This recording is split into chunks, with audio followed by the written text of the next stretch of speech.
So, ang aking pagkakagi sa inyo rin, mga kapatid, is one of the most loving thing Jesus can do is flip the tables, you become comfortable sitting at.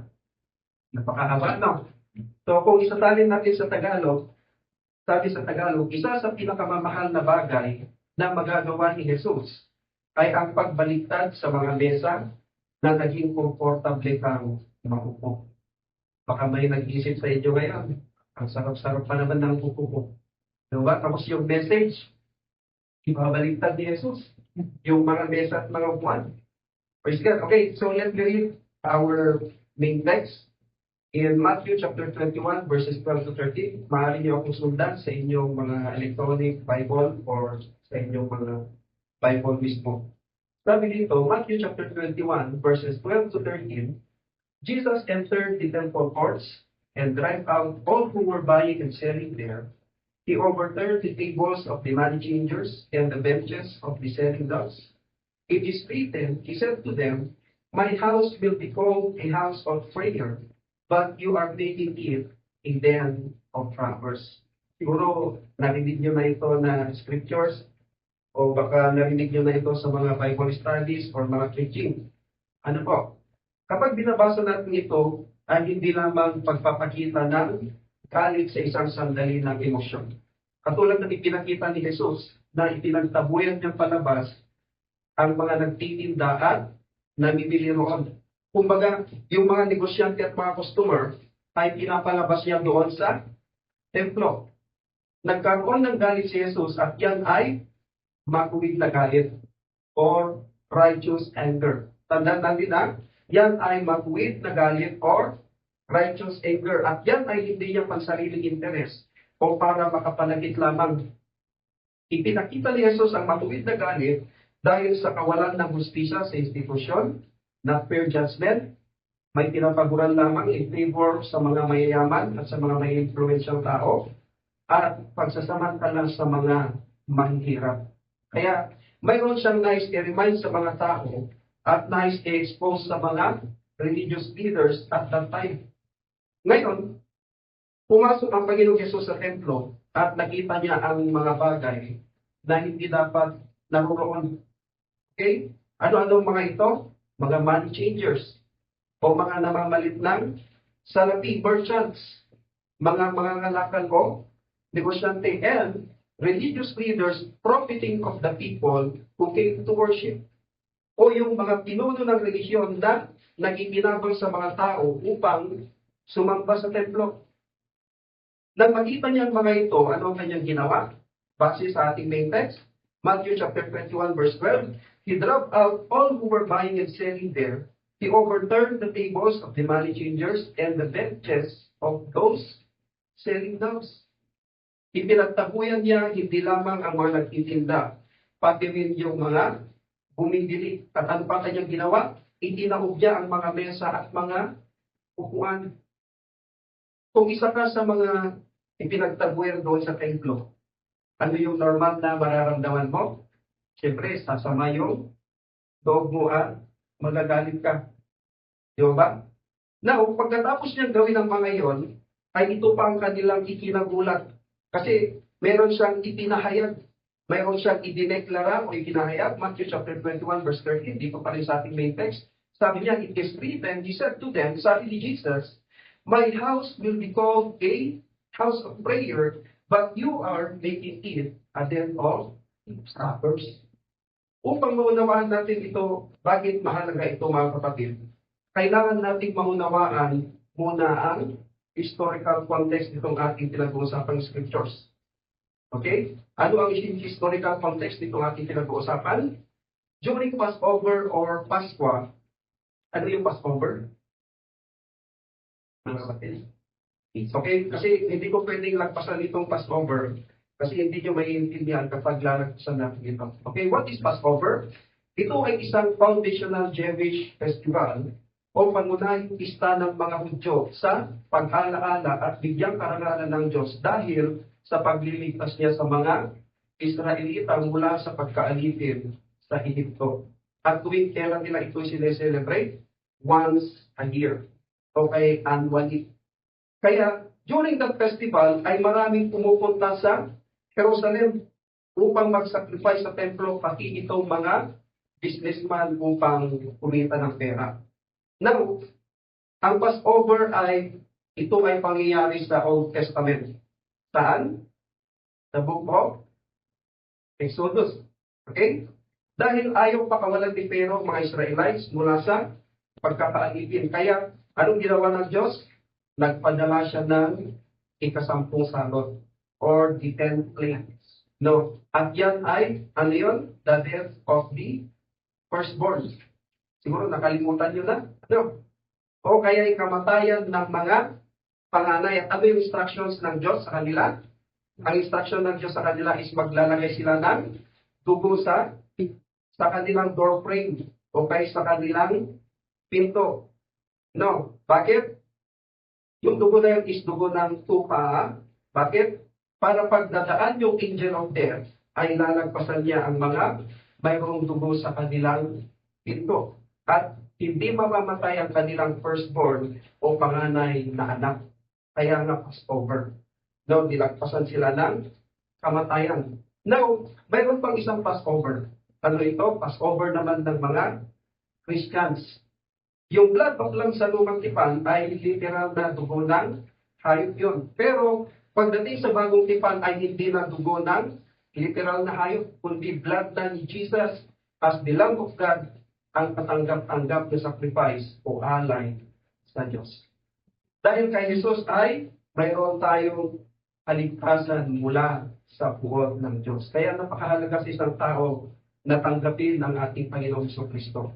Para yung puot ng Diyos ay lalagpasan ka. Okay? Pag tinignan ka ng Diyos Ama, makikita niya sa iyo is yung dugo ni Kristo. Now, balik ulit tayo dito sa ating historical context na ating pinag-uusapan.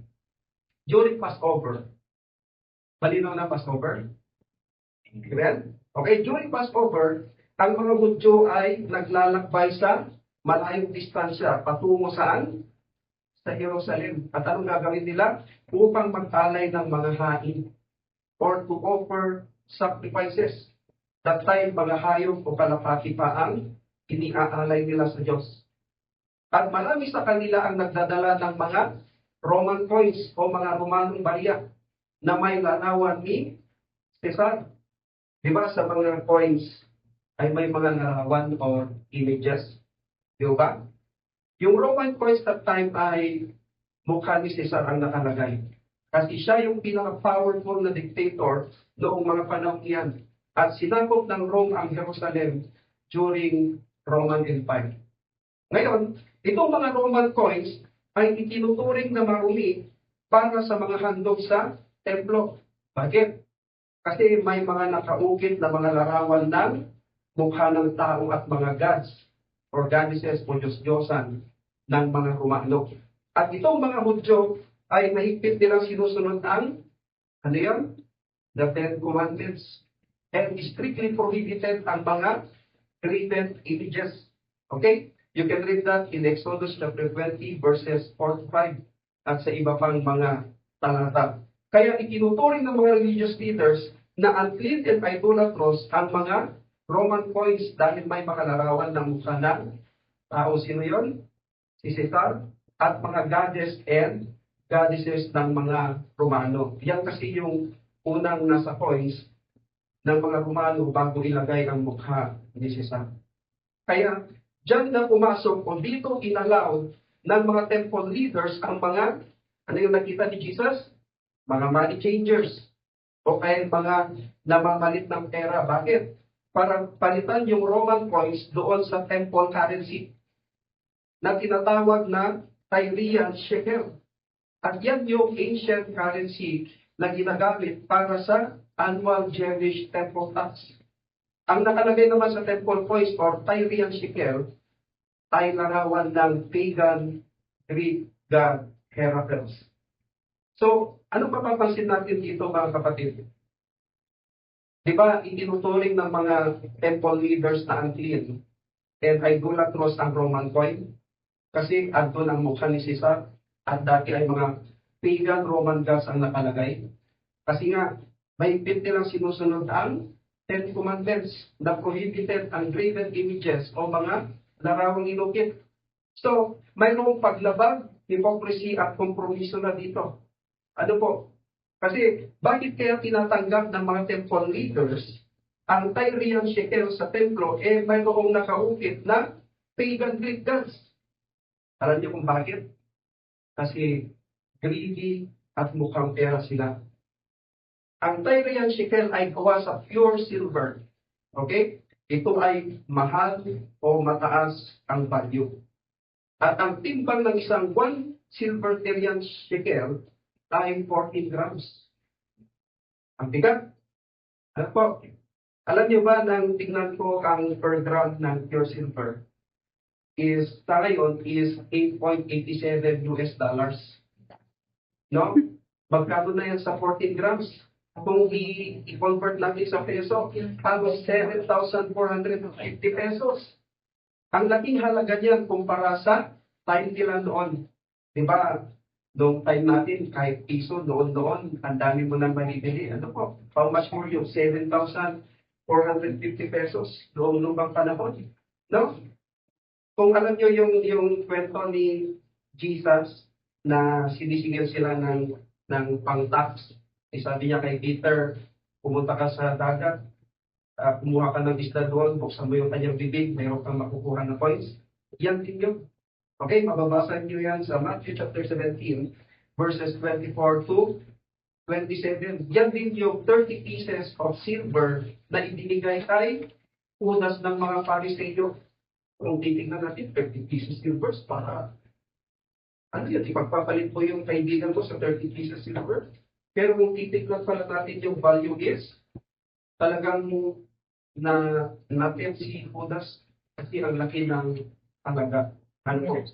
So, ngayon, dito na pumasok ang katiwalian and corruptions. Kasi nakikinabang dyan ang mga religious leaders o mga corrupt leaders. No? Ginagamit nila ang kanilang authority sa masamang paraan. Mayroon silang unfair treatment, fair justice, and greediness. Ano ba? Naniningil sila ng labis na halaga ng palitan or excessive exchange rates. Ano po? At ang allowed lang na currency doon sa templo ay ang Tyrian shekel na mataas ang value. Ito pa, at tinokontrol nila ang mga hayop para sa paghahain or sacrifices. Kaya kung magdadala ka ng sarili mong tupa, ito ay kadalasang nire-reject ng mga inspector ng templo. Kasi kailangan i-check ng mga temple inspector yung hayop na isasacrifice ng isang tao kung ito ay malusog at walang depekto. Kasi hindi tinatanggap ng Diyos kung matanda na, may sakit, may galis, o kulang ang parte ng katawan ng hayop. Pero kadalasang nangyayari ay kapag ang hayop ay hindi pinili doon sa templo, ay nire-reject ng mga temple inspectors ang dala nitong mga hayop. Kaya, mapoforce ka talaga o makipilitan kang bumili ng isang certified sacrifice or certified offering sa loob ng temple courts na sa mataas na presyo. No? Sobrang mahal. So, mayroon na hindi magandang nangyayari dito na ang templo ay dapat isang lugar ng pagsamba or to be a place of worship ay naging isang religious marketplace. Yan ang una. Pangalawa, pinagsasamantalahan ng mga mahihirap. Bakit? Naniningil sila ng mataas na palitan at binibigyan sila ng mataas na presyo ng hayop. At pangatlo, ang sagrado ay ginawang commercial. The sacred was being commercialized. Tulad ng mga animal sacrifices, binibenta sa napakamahal na halaga. Ano po? Ginagawang business, pati yung pang-alay na hayop sa Diyos. At nang pumasok ang Panginoong Jesus, ano ang kanyang ginawa sa kanyang mga nakita? Base sa ating main text, ipinagtataob niya yung mga mesa ng mga namamalit ng salapi at ang mga upuan ng mga nagtitinda ng kalapati. Sinasabi niya, this is enough. Tama na. Kaya binaliktad niya ang mga mesa dahil ang templo ay naging isang sistema na nakikinabang ang mga spiritual leaders habang pinapabigat or nagpapabigat o nagpapahirap ito sa mga tao. Biruin niyo yun. Ngayon, ito ay ginawa ni Jesus hindi lamang isang physical na kilos, kundi ito ay isang propheticong pahayag or prophetic statement or prophetic declaration. Sabi niya, it is written. Nasusulat na tumutukoy saan? Sa Old Testament. At makikita natin yan doon sa aklat ng Isaiah chapter 56 verse 7. Sabi niya, my house shall be called a house of prayer. And in Jeremiah chapter 7 verse 11, but you are making it a den of robbers. At inilalantad o ini-expose ni Jesus ang katiwalian or corruption na natatago sa likod ng religion. Now, here is the uncomfortable question for today. Uncomfortable na? Here is the uncomfortable question for today. If Jesus walked into the modern church, kung pumasok si Jesus sa modernong simbahan ngayon, anumang iglesia yan, what tables would he flip? Anong mga mesa kaya ang kanyang itataob o ibabaliktad? Number one, would he flip the table of performance Christianity? Itataob ba niya ang mga mesa ng pagpapalabas lamang o pakitang tao lamang? Kung saan ang mga tao ay higit na nag-aalala tungkol sa panlabas na anyo o sa nakikita lamang ng kanilang mga mata kaysa sa pagsisisi. At mas nakapokus lang sila sa kanilang galing, abilities, at talento sa harapan ng mga tao. Number two, would he flip the table of religious politics? Itataob ba niya ang mesa ng relihiyong politika o relihiyosong politika kung saan ang katapatan sa mga posisyon sa pulpit to the religious leaders, kabilang na dyan ang mga government leaders na siyang nag-create ng gulo at ng division ay higit na mahalaga kaysa sa katapatan kay Kristo. Tulad nitong mga temple leaders, mas tapat sila sa kanilang posisyon and authority at sa kanilang sariling business o pinagkakakitaan kaysa sa Diyos, kaya sinusuway nila ang Diyos. Isa pa, palakasan ng nangyayari sa loob ng church, lalo na sa pagtatalaga ng leaders, kaya maraming mga churches ngayon na napupolitika at namumulitika. Number three, would he flip the table of manipulation? Itataob ba niya ang mesa ng pagmamanipula? Kung saan ginagamit ang pangalan ng Diyos para kontrolin ang mga tao sa halip na pagsilbihan sila. Tulad nitong mga religious leaders at the time of Jesus, na ang sarili nilang kapakinabangan lamang ang kanilang higit na pinahahalagahan at mas gustong-gusto nila sila ang pinagsisilbihan. Kabaliktaran ito sa ipinakita ng ating Panginoon. Anong ginawa niya? Ginugasan niya yung mga paa ng kanyang mga alagad. Di ba? Now, manipulation in the church ay tumutukoy sa spiritual or emotional abuse. May mga nakakaranas ba ng mga ganito? Manipulation in the church ay tumutukoy sa spiritual or emotional abuse. Nangyayari ito kapag ang leaders ay tinitwist niya ang scriptures for their personal gain at ginagamit nila ang takot or fear para makontrol ang congregation. Kaya takot ang member na magtanong sa church authority kung may katiwalian, lalo-lalo na sa mga mega churches. At isang halimbawa dyan ay walang naglalakas ng loob na magtanong sa mga religious leaders kung bakit inaalaw nila yung temple coins or yung Tyrian shekel na mayroon din namang pagan Greek gods. Tapos yung Roman coins ay hindi. Di ba? Kasi meron silang kapakinabangan. Parehas yun na mayroong graven images. Mas malaki kasi yung value ng Tyrian shekel. Okay, number 4, would he flip the table of pride? Yeah. Amen. No, itataob pa niya ang mesa ng pagmamataas kung saan ang mga religious leaders ay nagtatayo ng sarili nilang kaharian or their own kingdom at sila na yung naghahari-harian. Sila na yung kumbaga king. Sa halip na ituro sa mga tao yung kaharian ng Diyos. Diyan niya bumagsak si Lucifer, di ba? Dahil sa kanyang pride. Gusto niyang maging kapantay ng Diyos. The truth is, many believers sit comfortably at tables that Jesus would overturn. Ang katotohanan ay maraming mga Kristiyano ang komportableng nakaupo sa mga mesa na itinaob ni Jesus. So magbibigay ako ng mga examples dito. Number 1, the tables of gossip. Ang mga mesa ng chismis. Napaka-komportable nilang pag-usapan ng kung ano-ano kapag nakatalikod na ang isang tao o yung isang kapatiran. Ito kung dati kang chismosa sa inyong barangay, dapat ngayong Kristiyano ka na ay nababawasan na hanggang sa hindi mo na ito ginagawa. Amen? May mga iba pa na alam na ng chismis ay pinapatulan at nakikijoin pa. Diba? Maraming mga Kristiyano mahilig makisaw-saw sa mga chismis. Kaya kung itinawag na ng Panginoong Jesus ang tables of gossip sa iyong buhay, ay huwag mo nang uupuan ulit ito. Amen?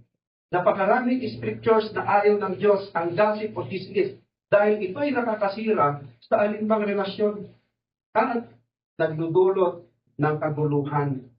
Isa pa, nakakasira sa reputasyon ng isang tao. Magbibigay lang ako ng isang scripture dito para hindi tayo masyadong magtagal. Proverbs chapter 16 verse 28. A dishonest man spreads strife, and a whisperer separates close friends. Mayroon niya ako mga nakasalamuha. Kapag kasama ko yung group na yon, ay kung ano-anong sinasabi nila sa kabilang group. At kapag kasama ko naman yung kabilang group, ay ganoon din ang ginagawa sa another group. Yan mo kawayan. No? May umalaya. Amen. So, tandaan natin, we are in one body. Amen? Saan ka man dilong na simbahan, we are in one body. At kung minsan nga, magkakasama pa tayong kumakain, pero nagbabalatan sa likuran. At yan ay hindi magandang gawain ng isang Kristiyano. Okay, number 2 example, the tables of hypocrisy. O pagkukunwari, kahit sa loob ng church, ay may mga nagpaplastikan. Di ba? May nakumarin na naman. Praise the Lord. Natatamaan pa siya nasa Facebook. So, Baka matanda. lahat tayo, di ba? So, okay kapag kaharap mo, no?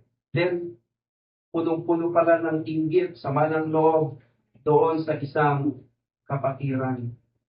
Katulad ng mga religious leaders na mga ito, mahilig silang manalangin sa publiko para makita ng mga tao. At mahahaba pa sila manalangin. Kahit yung mga damit nila ay mahahabang kulay puti.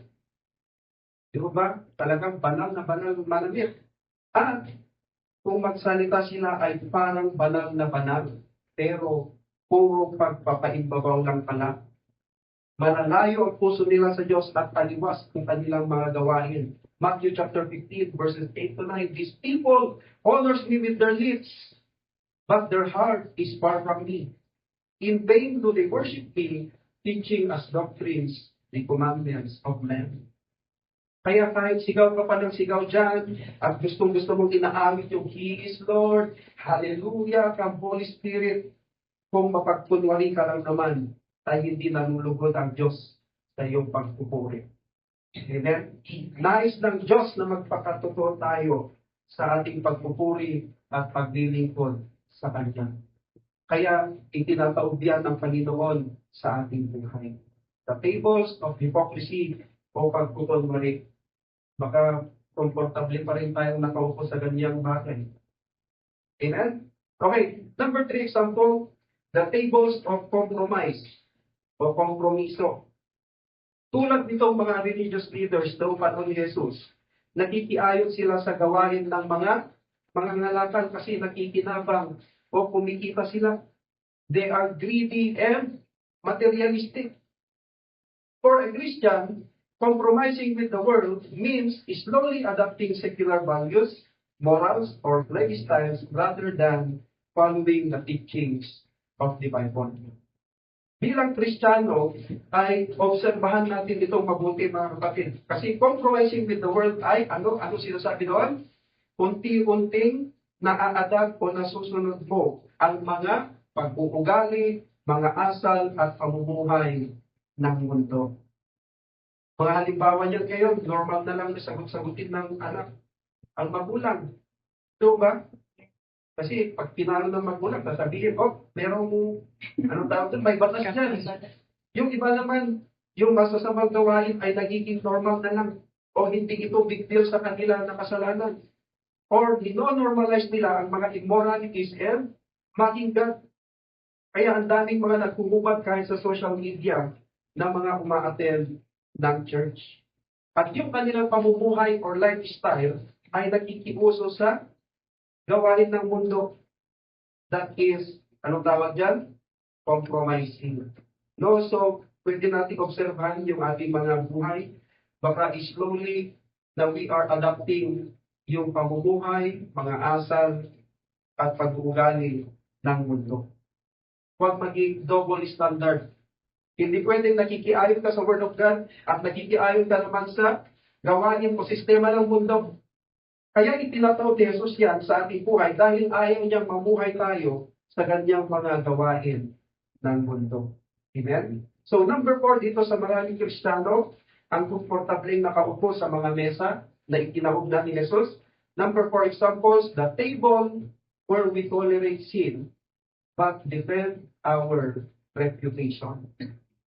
Mga mesa kung saan pinahihintulutan natin ang kasalanan, ngunit ipinagtatanggol ang ating reputasyon. Dito na naman tayo sa mga religious leaders. Sabi ng Panginoon Jesus sa kanila, Matthew chapter 23, verse 23, but you have neglected the more important matter of the law. Ano mga yon? Justice, mercy, and faithfulness. Walang katarungan, habag at katapatan sa kanila. Pero kapag magsalita sila ay laging sumunod tayo sa law batas. Pero sila pala ang unang-unang lawbreaker. Sila pa naman ang tagapagtupad ng batas ng Diyos. At ang kanilang paglabas na anyo lamang ang kanilang pinapaganda upang magmistulang religyoso at banal sa publiko. Kaya nga sabi ni Jesus sa kanila, Matthew chapter 23, verse 27, woe to you! Kahabag-habag kayo, teachers of the law and Pharisees, you hypocrites! You are like whitewashed tombs. Ano yung nakakita na kayo ng pundot? Di ba kinikinturahan din ng kulay puti? Which look beautiful on the outside, but on the inside are full of the bones of the dead and everything unclean. At nangyayari ito sa isang Kristiyano kapag ini-ignore niya ang mga word of God na naitanim sa kanyang puso. Alam niyang mali ito, labag sa kanyang kalooban, pero sinusunod niya pa rin.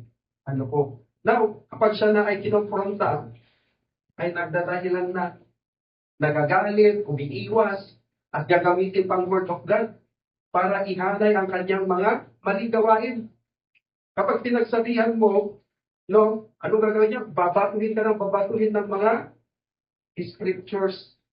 Ingatan lamang yung kanyang imahe o reputasyon. At may iba pang mga religious leaders na tinotolerate ang miyembro kahit mali ang buhay dahil sa sariling kapakinabangan. Alam niyo, never na nag-compromise ang Panginoong Jesus sa kahit na sino at kahit na anong uri ng kasalanan.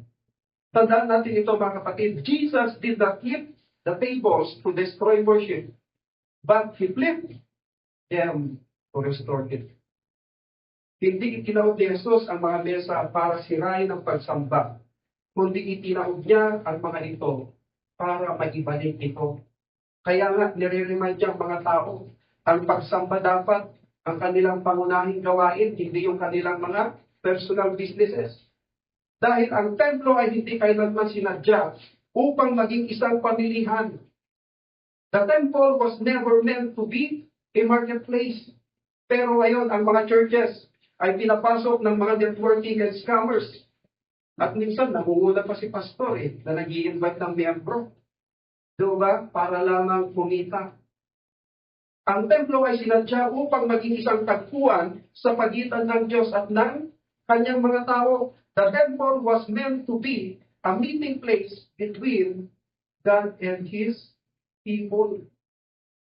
Noong pinag-aaralan ko itong ating maintenance, in Matthew chapter 21 verses 12 to 13, gaya ng ating pamagat ng ating paksa, the most loving thing Jesus can do is flip or overturn the system we have become comfortable sitting in.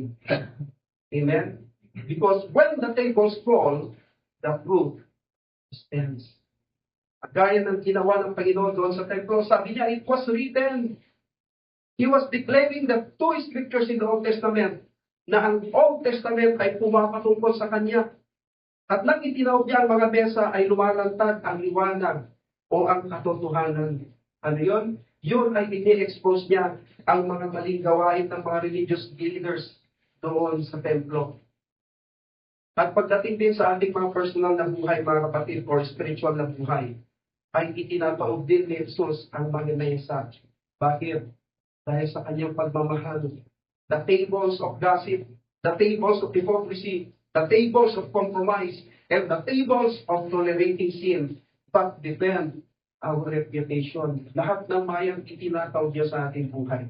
Mga kapatid, hanggang komportable ka pa rin nakaupo sa mga mesa na itinawag na ni Jesus, ay hindi mo makikita ang liwanag o hindi tatayo ang katotohanan sa iyong buhay. Amen? Tingnan mo muna yung katabi mo para kasi parang very serious na ating. But, praise the Lord. Na, ang gusto ng Diyos, tayo po ay nagagalak. This is my personal testimony. Napakalaki talaga yung pasasalamat ko sa ating Panginoong Jesus. At ngayon ay unti-unting nagliliwanag ang katotohanan sa ating buhay.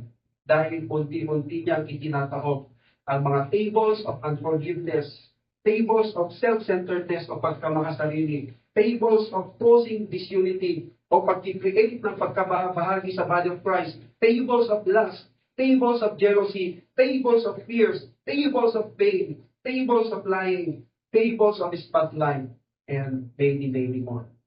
Praise God. Ngayon, atin po isasara yung ating mensahe. Tandaan natin mga kapatid, naglilingkod tayo sa isang tagapagligtas na banayan. Ano po yung banayan? Siyempre, naglilingkod tayo sa isang tagapagligtas na banayan sa mga wasak. Wasak or broken. Okay? Wasak ang puso, wasak ang buhay. Ngunit tandaan natin, hindi nagkokompromiso ang Diyos sa mga tiwali or orang. Diba?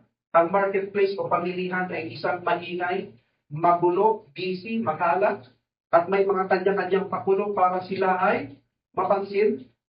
Imagine kung ang puso mo ay naging isang marketplace o pamilihan. Marketplace of worry, marketplace of greed, marketplace of performance, ay huwag matapot kapag sinimulan ni Jesus na baliktarin o itaob ang mga bagay-bagay. Hindi niya sinisira ang buhay mo o ang buhay natin, kundi sinisikap niyang alisin o linisin ang mga kalat upang ang bahay ng kanyang ama ay muling maging isang bahay na langinan. Will once again become a house of prayer. At ikaw yun. Tayo yun, tayong mga Kristiyano yun. Dahil tayo ang templo ng banal ng Espiritu. We are the temple of the Holy Spirit. Kaya kung gusto mo ng deliverance, huwag kang pupunta sa kahit na sino.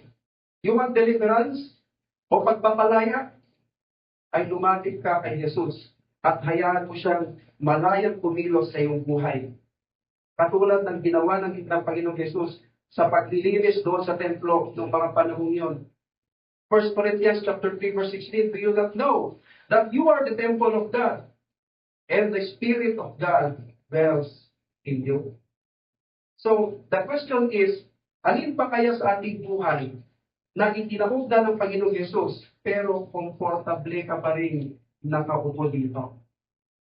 At para sa ating application mga kapatid, anuman ang itinahog o binaligtad na ni Jesus sa iyong buhay o sa ating buhay, ay huwag nang sikaping balikan o ayusin pa. Yung iba, inaayos pa eh. Hindi na pwede kukuhan, sira na nga eh. Sinira na ng Panginoon. Anong dapat natin gawin? Kundi iwanan na natin ang mga ito. Amen?